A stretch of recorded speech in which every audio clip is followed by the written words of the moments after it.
allons passer au temps pour écouter la parole de Dieu. Nous bénissons déjà le Seigneur pour tout ce qu'il a prévu pour nous. Et c'est Pasteur Eddy qui va nous conduire dans la prière. Est-ce que vous voulez bien vous lever ensemble avec moi? Voilà, bon, je suis déjà debout. Nous allons remercier le Seigneur. Nous allons juste par la foi dire, Seigneur, merci pour cette parole que tu vas nous donner à travers Pasteur Eddy, qu'il utilise Pasteur Eddy puissamment pour nous parler. Et nous aussi, que nos cœurs soient disposés à entendre. Mais après aussi, il faut obéir. C'est pas j'entends, c'est fini, mais derrière aussi, qu'on puisse obéir à sa parole. Est-ce qu'on veut s'engager avant même d'entendre la parole pour dire, Seigneur, je m'engage à obéir à ce que je vais entendre. Vous êtes prêts à le faire? Eh bien, allons-y. Prions ensemble. Seigneur Jésus, je te bénis déjà parce que tu as déjà prévu des bonnes choses pour nous, Père. Et par la foi, Seigneur Jésus, je te dis, je dispose déjà mon cœur à entendre ce que tu vas nous dire et je m'engage aussi, Père, à obéir à ce que tu vas nous dire, Seigneur Jésus. Quoi que tu nous demandes, Seigneur Jésus, de faire, eh nous nous engageons, Père, par la foi, sans savoir ce que tu vas nous dire. Mais nous sommes prêts à le faire. Parce que nous savons, c'est toi qui vas nous parler à travers Pasteur Eddy. Et nous nous disposons, Père, à t'écouter. Nous remettons Pasteur Eddy entre tes mains, Seigneur Jésus. Utilise-le, Seigneur. J'ai envie de dire, comme les disciples, pendant qu'ils étaient là, et qu'après, ils étaient menacés, il y avait pas mal de choses. Et que les disciples se mettaient à prier. Ils ont dit, Seigneur, étends ta main sur nous. Je te prie, Père, étends ta main sur Pasteur Eddy. Et que ta main là, qu'il puisse annoncer ta parole avec autorité, avec assurance. Qu'il puisse annoncer ta parole comme il se doit, Seigneur. Je proclame, Seigneur Jésus, en ce lieu, toi et toi seul, Seigneur, par ton esprit. Tu fais autorité ici. Tout esprit de distraction, nous les chassons au nom de Jésus. Nous commandons à notre esprit, tout notre être, de rester fixé là, de rester connecté à ce que le Seigneur veut bien nous dire à travers son serviteur, Pasteur Eddy. Merci Seigneur Jésus, parce que je crois que tu vas nous faire du bien. Pasteur Eddy est entre tes mains. Utilise-le comme un canal pour toi, Père. Et nous sommes là. On est là, on attend. Comme une terre, là, tu vois bien, n'a séché, il n'y a rien. Cette terre attend un courant d'eau qui va venir. Toi, tu es la source, tu donnes ce courant d'eau et que Pasteur Eddy va juste laisser couler cette eau-là à travers lui et que nous allons boire. Là où il y avait des terres desséchées, ces terres voilà, il y aura de l'eau là. Les choses vont changer. Nous le croyons. Merci d'avance, Seigneur Jésus. Que ton nom soit béni encore en ce lieu. Amen. Allez, Pasteur Eddy.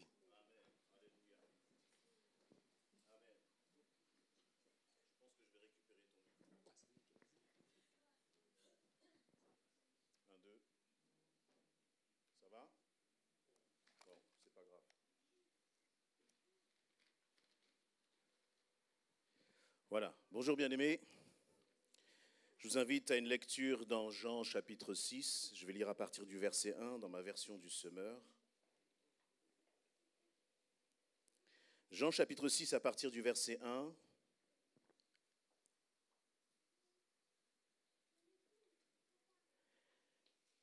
Un récit qui est bien connu, qui est celui de la multiplication des 5 pains et des 2 poissons.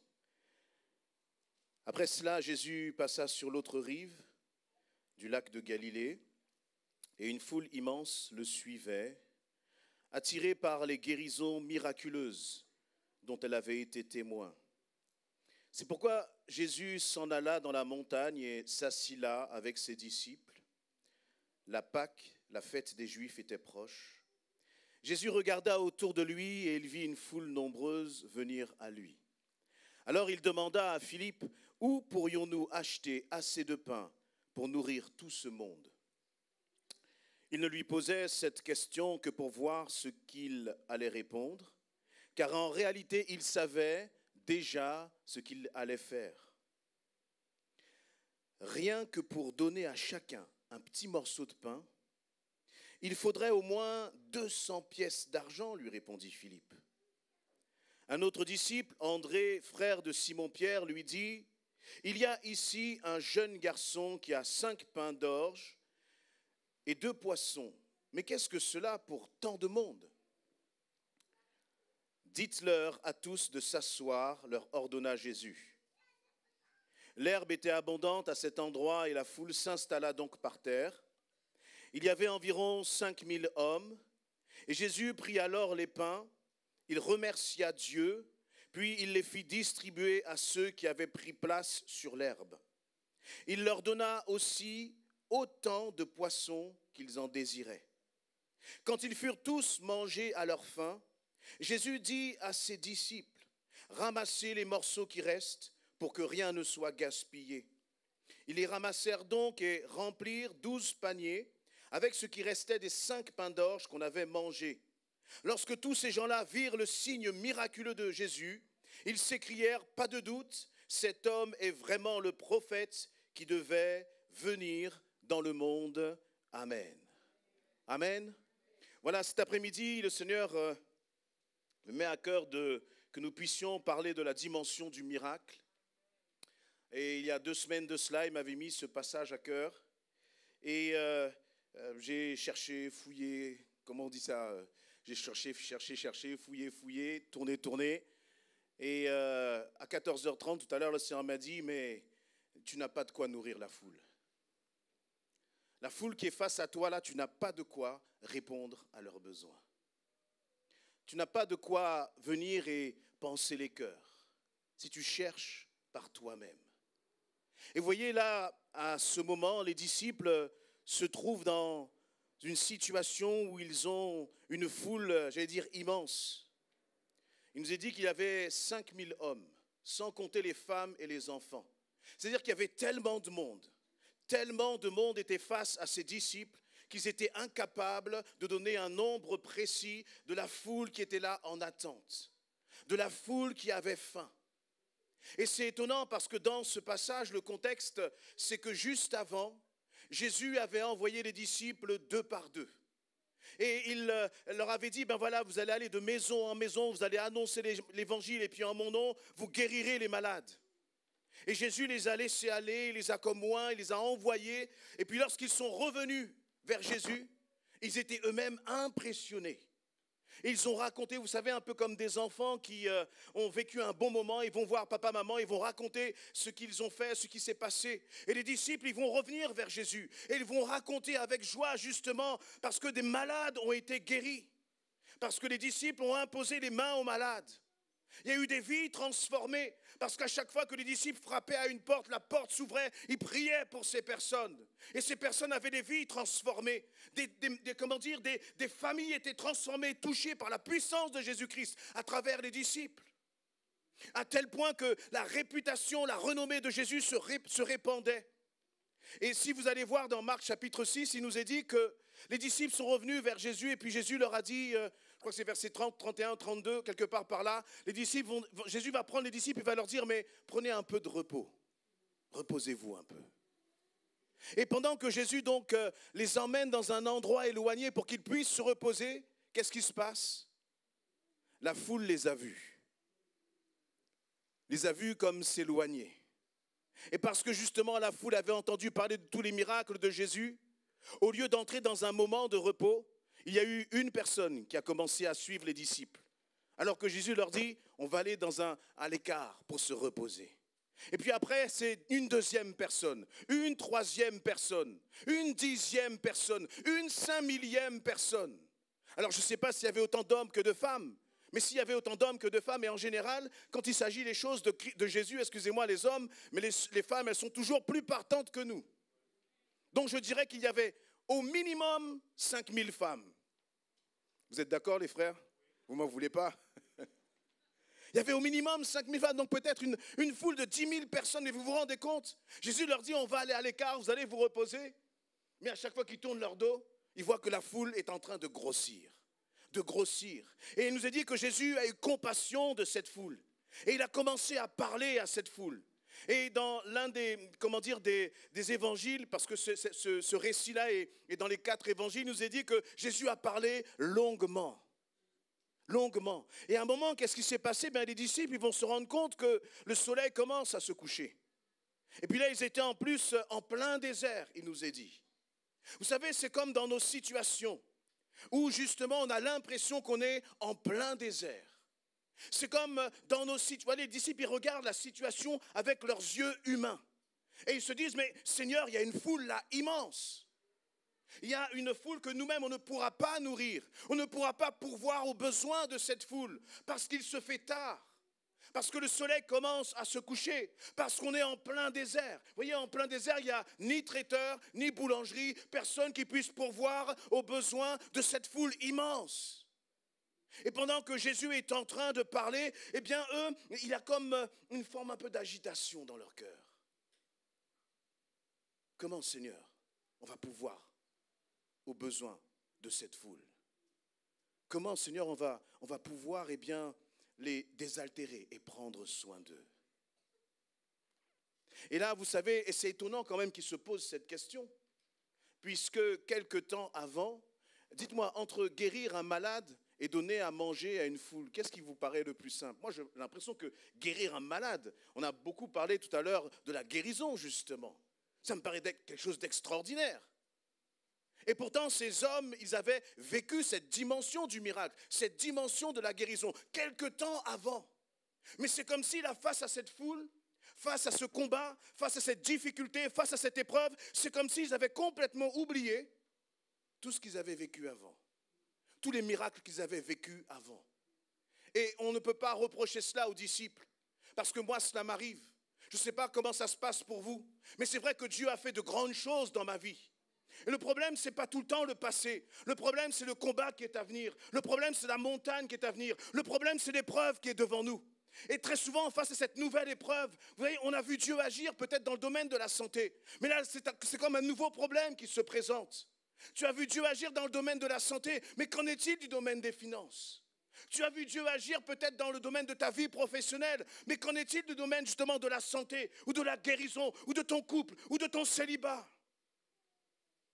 Et c'est comme si on oublie. Et c'est comme si les disciples, finalement, ils avaient oublié que Jésus était avec eux. Vous voyez que Jésus était dans leur barque. Alors ils ont commencé à regarder à vue humaine. Ils ont commencé à contempler la situation avec leurs yeux. Ils ont regardé l'heure, il est tard. Parfois dans ta situation, tu te dis, il est tard Seigneur, mais qu'est-ce que tu fais? Quand est-ce que tu vas agir? Quand est-ce que tu vas te manifester? Et puis, comme je disais tout à l'heure, cette foule, elle n'est pas venue là d'un coup, petit à petit. C'était quelques-uns au départ. 5 000, 6 000, 7 000, 8 000, 9 000, 10 000. Vous voyez, ça c'est comme dans nos situations parfois, où on a l'impression que plus ça va, plus les vents sont contraires. Et plus ces vents soufflent fort. Et plus les vents soufflent fort, plus nous oublions ce que Dieu a fait parfois dans nos vies. Et ce n'est pas simplement pour, j'allais dire, entre guillemets, excusez-moi l'expression, les petits chrétiens. Ce n'est pas simplement, même pour quelqu'un qui a commencé sa vie avec Christ. Non, le doute, ça peut, comment dire, nous attaquer tous. Le doute, ça peut faire pour tous l'objet parfois de moments difficiles dans nos vies. Je suis en train de parler des disciples que Jésus avait utilisés juste auparavant. Il les avait envoyés 2 par 2 pour accomplir des miracles.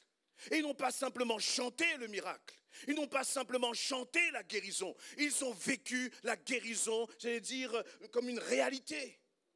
Et malgré ce qu'ils ont vécu, face à cette foule, ils étaient comme désemparés. Et parfois, eh bien, nous nous sentons dans cette même situation. Nous connaissons notre Dieu. Nous avons confiance en lui. Et il y a des situations, on a l'impression que, eh bien, tout s'écroule. On commence à trembler, on commence à avoir peur. Que vont faire les disciples? Les disciples, ils vont, vous voyez, il nous a dit au verset 5 dans Jean chapitre 6. Alors je vais compléter ce récit avec d'autres éléments qui nous sont donnés dans les autres évangiles, mais il nous est dit que dans verset 5, Jésus regarda autour de lui et il vit une foule nombreuse venir à lui.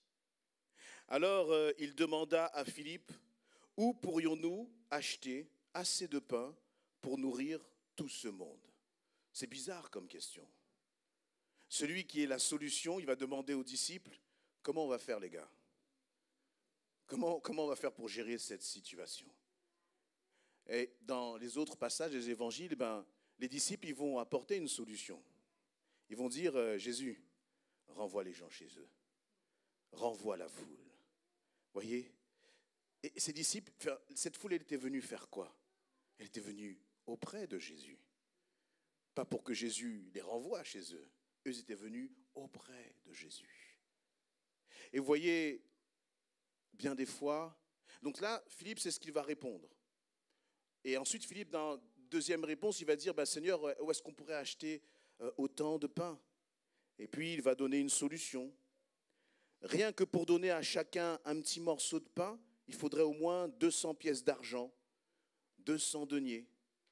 Donc lui, il parle d'un petit morceau de pain. C'est même pas comment on va remplir leur ventre, comment on va les nourrir. Non, il dit, même si on devait, Seigneur, donner un petit morceau de pain, il faudrait qu'on ait au moins 200 deniers. 200 deniers, je crois que c'est 200 jours de salaire. Voyez, donc c'est quasiment presque une année de salaire. Et Seigneur, on n'a pas ça. On n'a pas ça. Et Jésus, il va dans un autre, je crois que c'est dans Marc, chapitre 6, Jésus, il va dire aux disciples, allez voir s'il n'y a pas du pain. C'est bizarre cette réaction de Jésus. Comme si Jésus ne savait pas qu'il n'y avait pas de pain, qu'il n'y avait pas de moyens humains pour nourrir cette foule. Vous voyez, et parfois, nous, dans nos situations, on a peur d'affronter certaines réalités. Parfois, tu es malade et tu as peur d'aller voir le médecin. Pourquoi? Parce que c'est comme si le diagnostic du médecin va t'impressionner. Tu as peur de cela. Vous voyez? Mais Jésus ne se cache pas derrière les difficultés. Jésus ne se cache pas derrière le combat et les épreuves. Qu'est-ce qu'il va faire? Il va dire aux disciples, allez voir. Donc vous imaginez les disciples? Ils vont passer parmi les rangs là, et puis ils vont dire au premier, est-ce que toi tu as quelque chose à manger? Le gars il dit quoi? Ah frère, j'ai rien. Puis il va aller au deuxième. Mais j'imagine que les disciples, peut-être qu'ils vont se dire, on va trouver quelque chose, on va bien trouver quelque chose. Le Seigneur nous a dit d'aller voir. Et puis il va voir le deuxième, une deuxième personne dans la foule, toujours rien. Une troisième, toujours rien. Je ne sais pas s'ils ont été jusqu'à 5000, où ils ont couvert toute la foule. Mais imaginez le découragement qu'il y a pu y avoir dans leur cœur au fur et à mesure qu'ils avancent. Parce qu'ils ont déjà vu Jésus agir. Ils ont déjà vu le miracle de Jésus. Moi, très certainement que si j'étais à leur place, je me serais dit, bon, Jésus va nous envoyer là et on va trouver là des gens qui ont des pains, des poissons, etc. en abondance. Et quand on va revenir vers Jésus, on va revenir des sacs pleins de manger pour la foule. Parce que très souvent, dans nos difficultés, dans nos combats, dans nos épreuves, nous, on a nos propres schémas. On a notre façon, j'allais dire, dans lequel on voit, on croit que Dieu va agir. Vous voyez, on se dit, eh bien, Seigneur, dans le domaine de mes finances, là, tu vois, tu peux ouvrir la porte de telle façon. Et dans le domaine du travail, j'ai passé des entretiens, mais Seigneur, c'est cet entretien-là que je veux. Et puis quand tu rentres bredouille à la maison, tu te demandes, mais Seigneur, où étais-tu? Oui, mais le Seigneur ne t'a pas dit que c'est cette porte-là qu'il allait ouvrir. Et quand la porte, il l'a fermée. Et quand le Seigneur ferme, laissez-moi vous dire, c'est à double tour. Est-ce que tu lui fais encore confiance? Alors les disciples, ils sont revenus vers Jésus. Voyez? Et puis, ils ont dit, alors je crois que c'est André.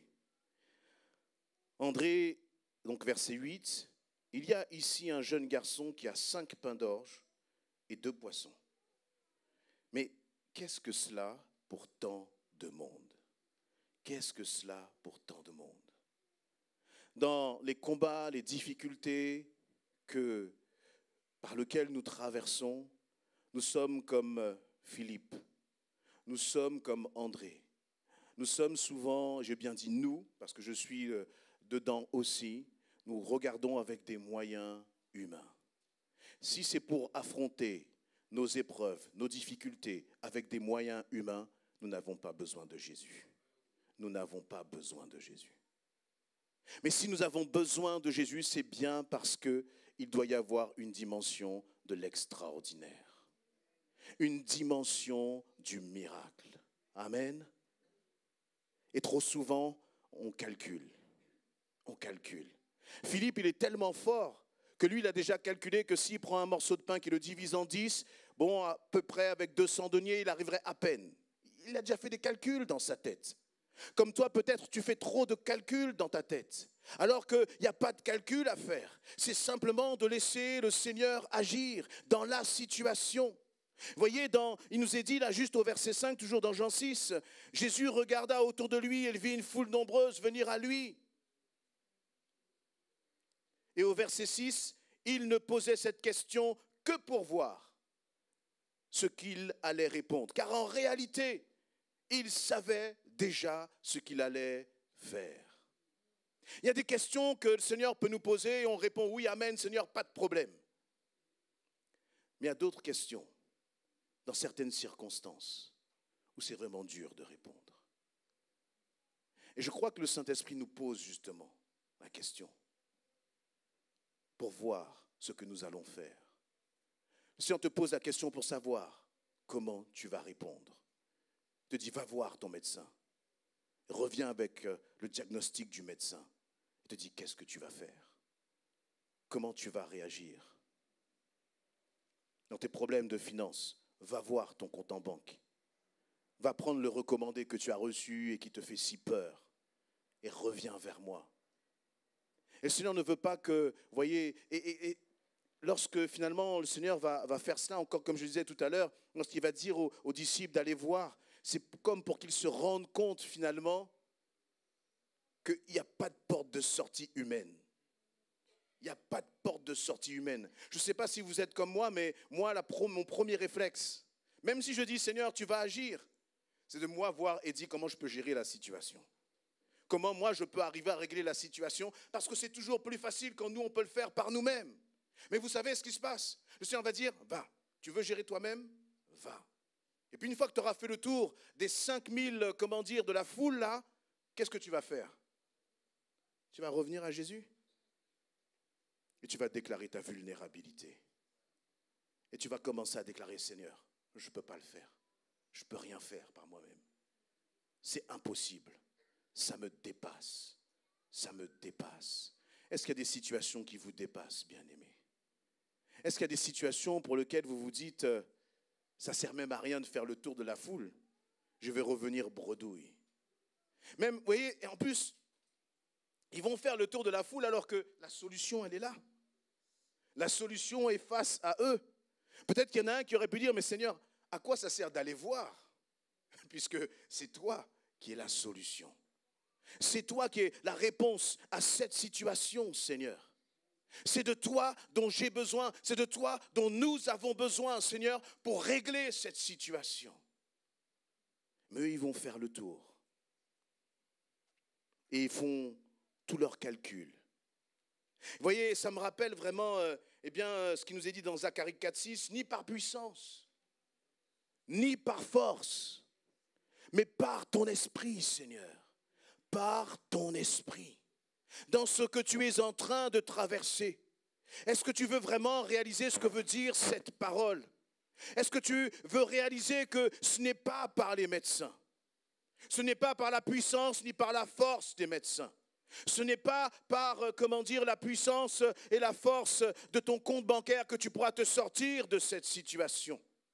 Ce n'est pas par la puissance et la force de la science ou de je ne sais quoi d'autre, mais uniquement par son esprit. C'est par ton esprit, Seigneur. Par ton esprit. Franchement, depuis le début de ce culte-là,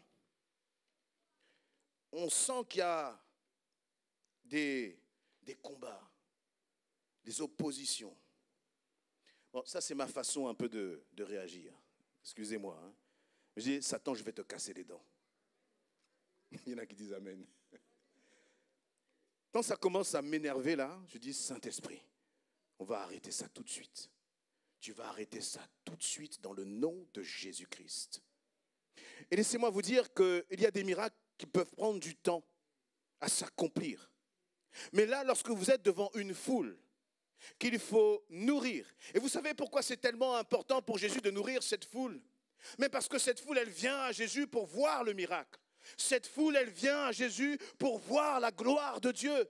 Si Jésus avait dit à cette foule, retournez de là où vous êtes, on n'aurait pas eu ce verset 14 qui nous dit, lorsque tous ces gens-là virent le signe miraculeux de Jésus, ils s'écrièrent, pas de doute, cet homme est vraiment le prophète qui devait venir dans le monde. Alléluia. C'est parce que ces hommes et ces femmes ont vu comment Jésus a multiplié les 5 pains et les 2 poissons qu'ils ont pu rendre gloire à Dieu. Nous ne réclamons pas des miracles pour des miracles, mais nous réclamons des miracles pour que la gloire de Dieu soit manifestée. Et laissez-moi vous dire une chose, dans le nom de Jésus-Christ, Satan est vaincu au milieu de nous. Il peut s'agiter, il peut faire son cinéma, mais il est vaincu par la puissance du Saint-Esprit. Parce que lorsque nous nous présentons devant lui, nous ne nous présentons pas avec nos forces, nous ne nous présentons pas avec notre doctrine, mais nous nous présentons avec la puissance du Saint-Esprit. Cette puissance du Saint-Esprit qui a fait que Jésus est sorti du séjour des morts. Il a vaincu les dominations, il les a livrées en spectacle. Et laissez-moi vous dire que lorsque Jésus était face à cette foule, eh bien il y a eu ce jeune homme-là. Je vous ai dit tout à l'heure, je l'ai lu, Jésus savait ce qui allait se passer. C'est-à-dire que quand ils sont en train de tourner là, de chercher une solution, peut-être même que Philippe a continué de calculer et disant, mais 200 deniers, comment on va faire? Vous voyez, comme nous parfois, face à l'épreuve, tu continues de ruminer, tu continues, tu n'en dors pas, parce que tu ne vois pas que la solution elle est en Jésus-Christ. Et si tu réalises que la solution est en Jésus-Christ, tu peux dormir dans la paix. Tu n'as pas besoin de calculer, parce que c'est dans le calme et la confiance que sera ta force. La façon dont tu passes tes nuits montre ta confiance en Jésus-Christ. Dors en paix, parce que Jésus prend soin de la situation. Tu peux dormir en paix, mon frère, ma sœur. La foule, vous voyez, elle pouvait être en paix, parce que Jésus veille. Il sait ce qui va se passer. Allez, qui peut me dire ce qui va se passer demain? N'essayez même pas de jouer à ça. Jésus sait. Et parce que Jésus sait, je suis en paix. Alléluia. Les disciples, ils auraient pu s'asseoir là, dire, Seigneur Jésus, c'est toi qui vas nourrir la foule. Nous-mêmes, on va s'asseoir avec la foule et on va attendre que notre assiette passe là, bien remplie. N'est-ce pas, Rudy? Et je crois que nous avons besoin de placer notre confiance en Jésus. Et donc, ils sont là comme quelque chose, mais ce n'est même pas une solution, quoi. Ils ont trouvé un jeune enfant. Vous voyez, même pas, je ne sais pas, une sorte de grand prophète qui allait là prendre et dire hey, « moi j'ai la solution ». Non, un jeune enfant. Quelqu'un qu'on pourrait considérer comme insignifiant, qui arrive en plus avec 5 pains et 2 poissons. C'était juste à peine pour que lui puisse manger. Et je ne sais pas, là, j'imagine sa maman peut-être qui lui avait donné ça avant de partir. Et lui, il ne s'imaginait jamais que Dieu allait accomplir un miracle aussi grand, aussi puissant, avec aussi peu. Aussi peu. Et vous voyez, ça, eh bien, Jésus n'avait même pas besoin de ces 5 pains et ces 2 poissons. Jésus aurait pu simplement prier. Et en priant, eh bien, simplement nourrir cette foule. Mais il voulait qu'il y ait quelqu'un qui dise, eh bien, Seigneur, je t'apporte ce que j'ai. Ce que j'ai là, je te le donne. Vous voyez, les 5 pains et les 2 poissons, c'est peut-être insignifiant, mais en tout cas, c'est tout ce que ce jeune garçon avait. Et le Seigneur veut que tu lui donnes tout ce que tu as. Que tu lâches prise. Que tu lui fasses pleinement confiance. Que tu t'attendes pleinement à lui. Non pas un petit peu, mais totalement. Totalement. Vous voyez, parfois même, on se regarde, nous, face à la situation, et on se dit, mais c'est impossible. Je n'ai pas les qualités, je n'ai pas les compétences, je n'ai pas la capacité, je n'ai pas la force de pouvoir m'en sortir, Mais Jésus, il te dit simplement, écoute, je ne te demande pas d'être parfait, je ne te demande pas d'être puissant, mais je te demande simplement de m'apporter ce que tu as. Apporte-moi ce que tu as. Juste un peu de foi, comme un grain de sénévé. Et moi, je vais faire le reste. Je vais faire le reste. Alors, les disciples ont quand même osé. Ils ont écouté Jésus. Jésus a dit, allez voir. Et puis ils sont revenus finalement avec, j'allais dire, leur petite collecte. Leur petite collecte. Et ensuite, que va faire Jésus? Il nous a dit au verset 8. Donc André, il ramène les 5 pains et les 2 poissons, mais il dit toujours le doute. Mais qu'est-ce que cela pour tant de monde?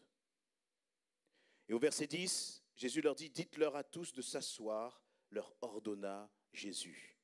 Dans les autres évangiles, on voit qu'il les regroupe par groupe de 50.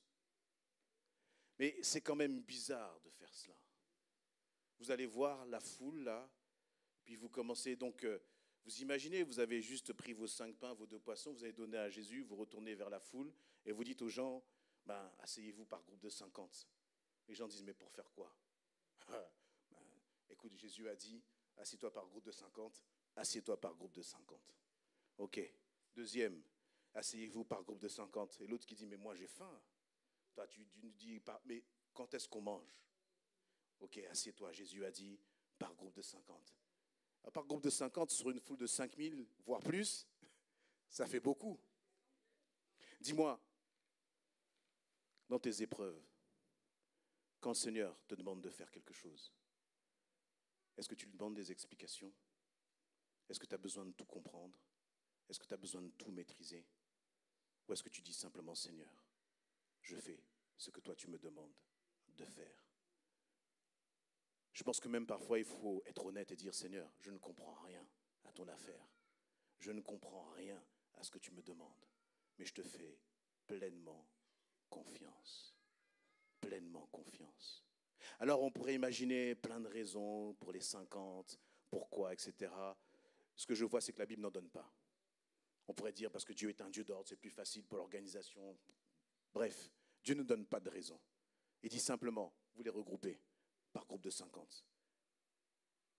Et qu'est-ce qui va se passer ensuite? Jésus va prendre les pains.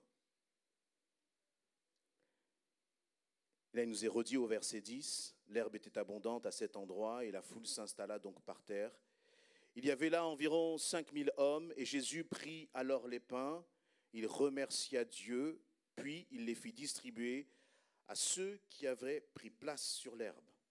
Il leur donna aussi autant de poissons qu'ils en désiraient. J'imagine, dans d'autres passages, dans les évangiles en parallèle, là, il nous est dit que Jésus leva les yeux vers le ciel, puis il va rendre grâce. Qui rend grâce avant de manger? Il dit, ah oui, nous on rend grâce, l'assiette est pleine, c'est bien, et rendre grâce quand il faut multiplier. Ce n'est pas une prière, vous savez, des fois il y a des prières qu'on fait là, on dit Seigneur, quand j'ouvre les yeux, parce que en face, vous avez 5000 hommes, vous avez les yeux des 12 là, qui sont braqués sur Jésus. Jésus, qu'est-ce qu'il a lui? Excusez-moi, mais il a un pauvre petit panier avec 5 pains et 2 poissons. Il ferme les yeux, ou il lève les yeux vers le ciel, je ne sais pas s'il les ferme ou il les ouvre, mais en tout cas, il lève les yeux vers le ciel, et puis il remercie Dieu. Il remercie pourquoi? Encore une fois, parce qu'il sait ce qui va se passer. Dans ton épreuve, dans ton combat, qu'est-ce que tu fais? Tu pleures? Tu te lamentes? Tu murmures? Ou tu lèves tes yeux vers le ciel et tu remercies Dieu? Est-ce que tu remercies Dieu? C'est remerciement par la foi, bien-aimé. Parce que je ne sais pas comment s'est passée cette affaire. J'essaie d'imaginer, j'essaie de penser. Je ne sais pas, est-ce que quand les paniers sont passés, quand il y en a un qui a pris un pain avec un poisson, en plus il nous est dit qu'ils avaient autant de poissons qu'ils désiraient. Autant de poissons qu'ils désiraient. Le poisson, ça coûte cher. Vous voyez, même quand je pense à ça, je dis, mais comment même le poisson était déjà cuit? Est-ce qu'il était déjà rôti? Vous voyez, le Seigneur a multiplié un poisson, il a cuisiné un poisson là, un poisson comme divin. Et puis là, Nicole, notre sœur Nicole, elle a pris un poisson. Puis comme elle avait faim, parce que ça fait longtemps que la foule est là, en train d'écouter Jésus, il nous a dit qu'il a parlé longuement. Notre sœur Nicole, elle a commencé à prendre un poisson, 2 poissons, 3 morceaux de pain. Vous voyez? Et notre sœur Marie a commencé à regarder, elle a dit, il faut laisser un peu pour les autres. Mais quand la sœur Nicole, elle a passé le panier à notre sœur Marie, je ne sais pas comment ça s'est passé. Le panier n'a jamais été vide, bien-aimé. Notre Dieu est le Dieu de l'extraordinaire. Et nous, on veut imaginer comment Dieu peut agir dans notre situation, dans ta situation de finance, dans ta situation de maladie, dans ta situation de couple, dans ta situation de célibat, tu t'inquiètes beaucoup trop parce que Dieu a des plans que tu ne peux pas imaginer. Il fait au-delà de ce que tu penses. Il donne au-delà de ce que tu peux imaginer. Il donne au-delà de ce que tu peux attendre. Il nous est dit qu'à la fin de ce passage, toute la foule a été rassasiée. Notre Jésus n'est pas un Jésus qui accomplit des miracles pour que nous puissions mendier par la suite. Mais dans Jean 10, il nous est dit qu'il est venu donner la vie en abondance. La vie en abondance, c'est pour qui? C'est pour moi, c'est pour toi, c'est pour chacun d'entre nous. Et laissez-moi vous dire que lorsque la Bible nous parle d'une foule de 5000, les hommes ne sont incapables de compter le nombre de personnes d'une façon précise. Mais laissez-moi vous dire une chose, c'est que dans cette foule, Jésus connaissait chaque cœur, chaque âme, chaque situation, chaque nom, chaque prénom. Le Seigneur vous connaît parfaitement.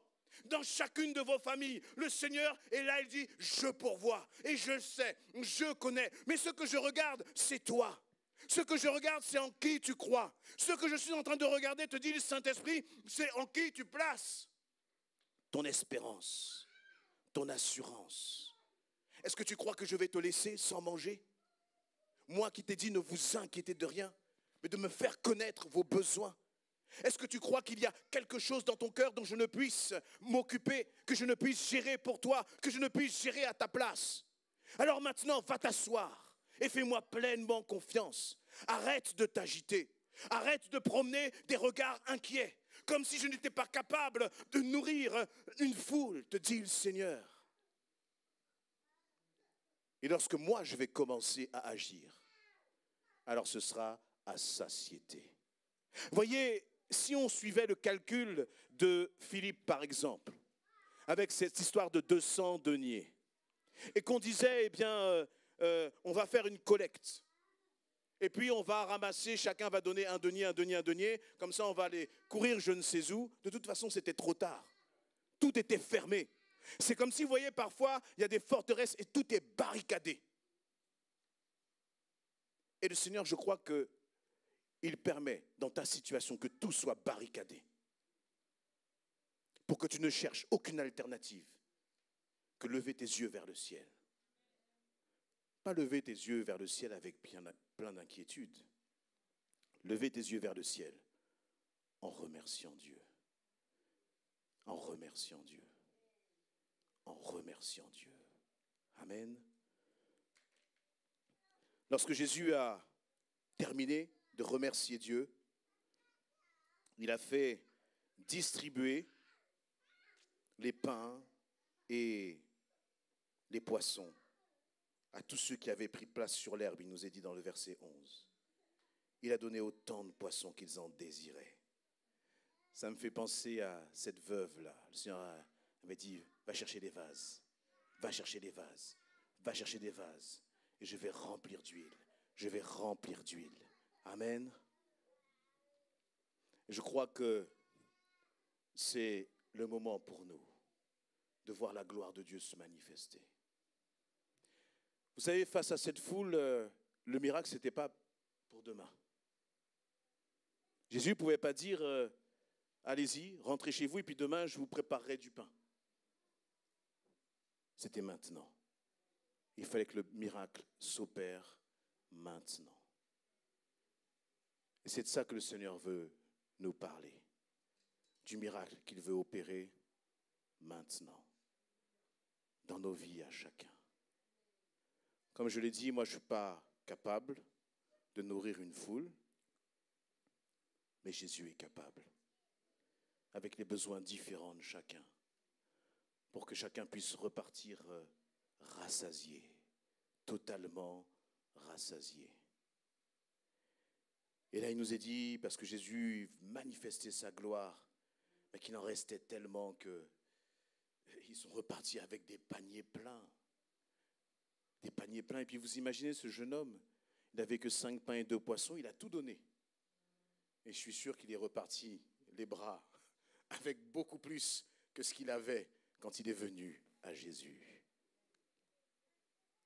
Avant qu'on puisse prier, je voudrais aussi te dire toi qui n'as pas encore donné ta vie à Jésus-Christ, tu es peut-être dans la foule. Mais laisse-moi te dire qu'il n'y a rien ni personne qui pourra te rassasier comme Jésus. Il n'y a rien ni personne qui pourra te guérir, te restaurer comme Jésus-Christ. C'est le seul qui est capable de le faire. Mais il faut que tu aies ce courage de venir avec ce que tu as et de dire, Seigneur, je te donne tout. Même si c'est que 5 pains, même si c'est que 2 poissons, je te donne tout. Et je t'assure que si tu fais ce pas de foi, tu repartiras avec des paniers pleins, avec une vie changée et transformée dans le nom de Jésus-Christ. Amen. On va prier, bien-aimés. On va prier parce que nous sommes face à de grands défis. Et le Seigneur nous demande une seule chose, c'est nous de faire notre part. Et lui va s'occuper du reste. Alléluia. Les disciples avaient vu beaucoup de miracles, comme je l'ai dit tout à l'heure. Mais là, ils étaient encore devant une nouvelle situation, quelque chose qu'ils n'avaient jamais vécu auparavant. Et là, peut-être que toi aussi, tu es dans une situation pour laquelle, eh bien, tu cherches des solutions alors qu'il n'y en a qu'une seule. Mais notre Dieu n'est pas simplement celui qui nous dit « cherche ». Il est celui aussi qui dit « je vais agir, je réponds, je libère, je délivre et je guéris dans le nom de Jésus-Christ ». Amen. Seigneur éternel, mon Dieu, nous te remercions encore. Parce que, Seigneur, tu n'as pas abandonné la foule, mais tu as pris soin d'elle. Et tu détiens tout entre tes mains. Tu sais déjà ce qui va se passer. Et Seigneur, le calme et la confiance que tu as manifesté face à cette foule, c'est ce calme et cette confiance dont nous avons besoin dans nos cœurs éternels, mon Dieu, lorsque nous réalisons que c'est toi qui prends tout sous ton divin contrôle, Seigneur. Nos vies sont entre tes mains. Nous refusons de nous inquiéter. Nous refusons de nous poser des questions inutiles, sachant que c'est toi qui diriges toutes choses, Seigneur, mon Dieu, mon roi. Tu es le Dieu de l'abondance. Tu es le Dieu qui est venu rassasier nos vies de ta présence éternelle. Alors, Seigneur, nous voulons repartir de ce lieu avec les bras pleins de tes bénédictions, plein de ces paniers de la multiplication que tu as pour chacun d'entre nous, éternel, mon Dieu. J'ordonne là maintenant que la maladie reste dans ce lieu, mais que mes frères et mes sœurs repartent guéris dans le nom de Jésus-Christ. J'ordonne que les problèmes de finances, j'ordonne que les problèmes d'emploi, j'ordonne que les craintes et les doutes restent dans ce lieu dans le nom de Jésus-Christ, parce qu'ils n'ont pas leur place dans la vie de tes enfants. Seigneur, que chacun reparte avec ta paix, parce que tu es au contrôle. Nous te faisons pleinement confiance, parce que l'Église essentielle est entre tes mains. Elle t'appartient, dans le nom de Jésus-Christ. Amen. Acclamons notre Dieu bien-aimé.